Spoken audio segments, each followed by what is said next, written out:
অলপমান ভাল পাইছোঁ বাৰু, হ'লেও দুৰ্বল আছে আৰু হাতখনত তত নাই, নাকডাল কাটা গৈছে আৰু পটকৈ উঠিলে মাথা চাথা ঘূৰিব। কিবা ক'বা নেকি ৰাইজক? মানে ৰাইজৰ আশীৰ্বাদৰ কাৰণে ৰাইজে সাহস দিছে কাৰণে মানে অলপমান ভাল পাইছোঁ আৰু যাতে দুখীয়া শাস্তি পায় এনেকুৱা ঘটনা যাতে কাৰো লগত নহয়। আৰু যদি এতিয়া ৰাস্তাই পদূলিয়ে ওলালে মানুহ মাৰে তেতিয়াহ'লেতো আৰু বেলেগকো মাৰিব, গতিকে পুলিচ প্ৰশাসনে দোষী উচিত ব্যৱস্থা কৰক।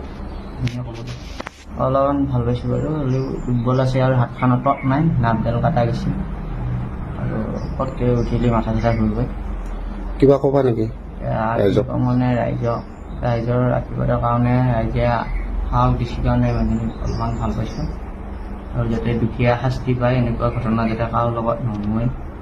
আৰু যদি এতিয়া ৰাস্তাই পদূলিয়ে ওলালে মানুহ মাৰে তেতিয়াহ'লেতো আৰু বেলেগকো মাৰিব, গতিকে পুলিচ প্ৰশাসনে দোষী উচিত ব্যৱস্থা কৰক।